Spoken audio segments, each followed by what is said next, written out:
Polri punya tugas berat memulihkan kepercayaan publik pasca rentetan kasus hingga yang terakhir. Irjen Teddy Minahasa, Jenderal Bintang 2 terjerat kasus narkoba. Presiden Joko Widodo tegas perintahkan Polri untuk berbenah. Lalu apa langkah konkretnya? Lengkapnya dalam ulasan Istana bersama jurnalis Kompas TV Friska Clarissa. Kalau ingin kaya jangan jadi polisi. Polisi itu pengabdian, rezeki mengikuti.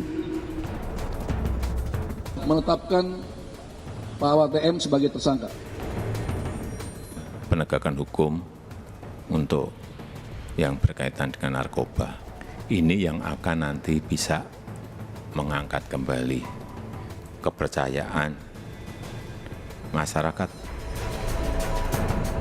Pemberantasan judi online, pemberantasan narkoba, dan pemberantasan hal-hal yang tentunya sangat mengganggu dan meresahkan masyarakat. Tanpa jeda, mulai kasus Verdi Sambo, tragedi Kanjuruhan, hingga kasus narkoba Jenderal Bintang 2 Teddy Minahasa. Citra Polri di masyarakat pun semakin tergerus. Presiden Jokowi memerintahkan Polri berbenah. Mulai dari mana? Lengkapnya dalam ulasan Istana. Bersama saya, Friska Clarissa. Kalau ingin kaya jangan jadi polisi.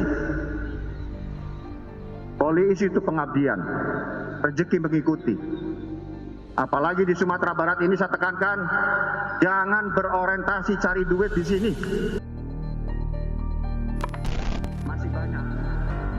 Arahan Irjen Teddy Minahasa itu berbalik 180 derajat. Teddy yang sering mengungkap kasus narkoba di Sumatera Barat jadi tersangka dugaan praktik jual beli barang bukti narkoba seberat 5 kg dalam kasus yang diusutnya dengan ancaman pidana maksimal hukuman mati. Kita sudah gelar perkara yang dihadiri oleh Barreskrim Dir 4 Barreskrim Polri, Irwasda, Kadipropam dan Bitkum. Yang mana sudah menetapkan Pak WTM sebagai tersangka. Kasus bergulir, Kapolri Jenderal Listio Sigit Prabowo mencopot Irjen Teddy Minahasa dari jabatan Kapolda Sumatera Barat. Sementara Teddy melalui kuasa hukumnya membantah terlibat kasus narkoba. Kemudian si Linda itu menghubungi dia lagi untuk memberikan berbagai macam kebohongan lagi lah. Dia teringat bahwa ada barang yang disisihkan oleh Kapolres. Kemudian dia pertemukanlah. Tujuannya apa? Tujuannya untuk menjebak si Linda. Tapi yang terjadi apa? Bukan menjebak, malah dilepasnya benda itu di Jakarta. Berapa hasil penjualan Teddy nggak tahu. Lihat juga nggak tahu, apalagi menerima. Dan saya harus percaya itu. Karena dia bersumpah dulu.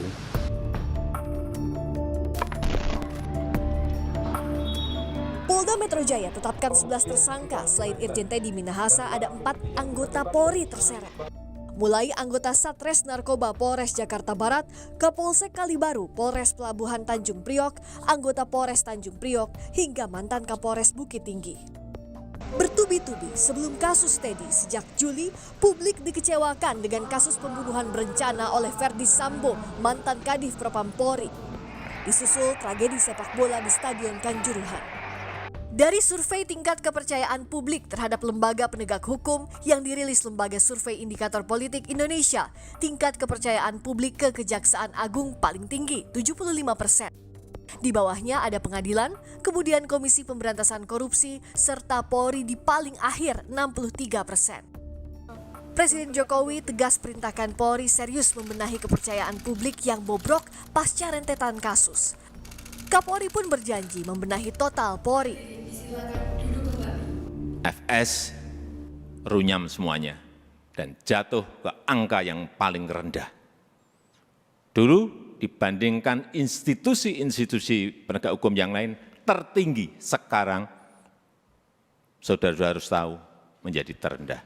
Saya sudah perintahkan kepada Kapolri saat itu urusan judi online bersihkan yang berkaitan dengan narkoba. Ini yang akan nanti bisa mengangkat kembali kepercayaan masyarakat terhadap Polri. Yang sifatnya bisa menurunkan tingkat kepercayaan publik terkait dengan gaya hidup, hal-hal yang bersifat pelanggaran. Tentunya ini menjadi arahan dari Bapak Presiden dan kami akan tindak lanjuti untuk melakukan langkah-langkah dan tindakan tegas. Pemberantasan judi online, pemberantasan narkoba, dan pemberantasan hal-hal yang tentunya sangat mengganggu dan meresahkan masyarakat. Namun di tengah kekecewaan publik terhadap Polri, Lembaga Kajian Strategis Kepolisian Indonesia mengapresiasi ketegasan Kapolri bersih-bersih internal dan berkomitmen mereformasi Polri.